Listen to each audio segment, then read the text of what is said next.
ગૃહપ્રધાન હર્ષ સંઘવી તેમના પરિવાર સાથે અને તેમના નજીકના લોકો સાથે વિસર્જન કરવા પહોંચ્યા અને તે સંબોધન કરતા હોય તે પ્રકારના પણ દ્રશ્યો છે ગણપતિ બાપ્પા મોરિયાના નાદ સાથે।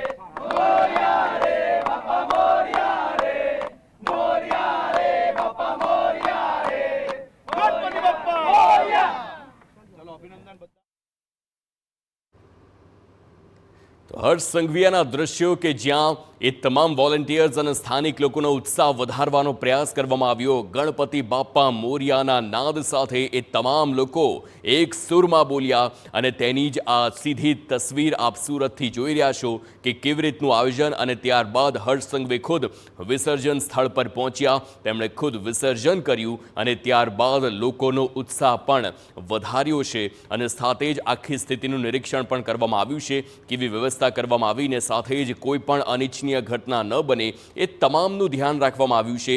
મોટી મૂર્તિ માટે ક્રેન્સની પણ આયોજન કરવામાં આવ્યું છે જેથી કરીને આખી જે પ્રક્રિયા છે તે ખૂબ જ સફળતાપૂર્વક પૂર્ણ થાય।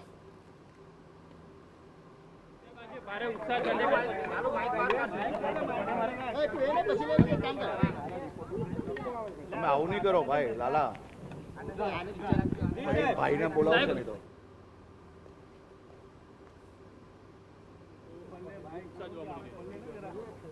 આજે સમગ્ર ભારત દેશમાં અને ખાસ કરીને ગુજરાતના ખૂને ખૂને ગણપતિજી अपने ગાઉ ચલે कैसे हमको ચैन પડે। ગુજરાતના ખૂને ખૂને લોકો નમી આંખો જોડે, ભીની આંખો જોડે ગણપતિજીની વિસર્જન વિદાય યાત્રા ગુજરાતની ચારેય દિશાઓમાં નીકળી રહી છે। ગણપતિજીના 10 દિવસની સ્થાપનામાં રાજ્યના લાખો કરોડો લોકો પોતાની આસ્થાનું સૌથી મોટું કેન્દ્ર પોતપોતાના પરિવાર જોડે જ્યારે પંડાલોમાં જતા હતા ત્યારે આપ જોઈ શકો છો કે વયોવૃદ્ધથી લઈને નાના નાના બાળકો સુધી ગણપતિજીની પૂજા અર્ચના કરતા નજરે પડ્યા। આ વર્ષે ગણપતિજીની આસ્થા જોડે જોડે દેશની સેનાની શક્તિ એટલે કે ભક્તિ ને શક્તિનો રૂપ એક સાથે અનેરો સંગમ રાજ્યના હજારો ગણપતિજીના પંડાલમાં જોવા મળ્યા। બાળકોથી લઈને વયોવૃદ્ધ સુધી ગણપતિજીને વંદન કરીને ભક્તિ કરી અને ઓપરેશન સિંદૂરની શક્તિને દેશની સેનાને સલામી આપી।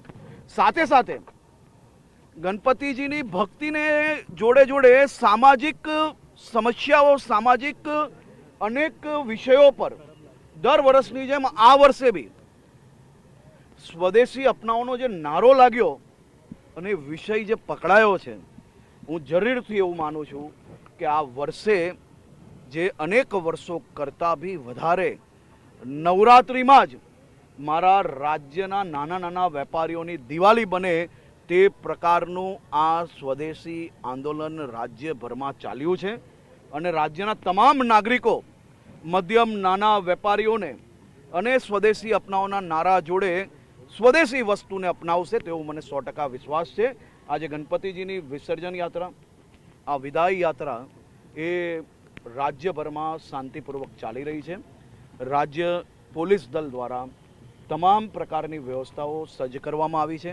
રાત દિવસ એક કરીને આપણા આ જ પોલીસના જવાનો આપણા ગણપતિજીની તમામ સ્થાપનાઓ, પૂજા અર્ચના, લોકોની ભક્તિ સારી રીતે થઈ શકે તે માટે રાત દિવસ કામ કરી રહેલી આ પોલીસના સૌ જવાનોને, અધિકારીઓને હું અભિનંદન આપું છું અને મારા રાજ્યના સૌ નાગરિકો વતી આપ સૌને આભાર માનું છું।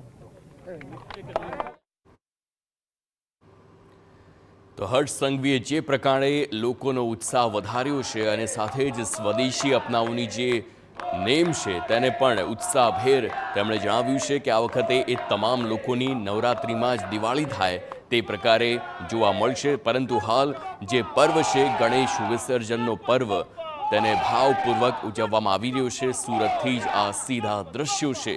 સુરતની વાત કરી રહ્યા છે, પરંતુ સાથે સાથે જો અલગ અલગ શહેરોની વાત કરીએ, મહારાષ્ટ્રની ખાસ કરીને વાત કરીએ તો ત્યાં પણ આજે ઉત્સાહભેર આખું મહારાષ્ટ્ર જોવા મળશે.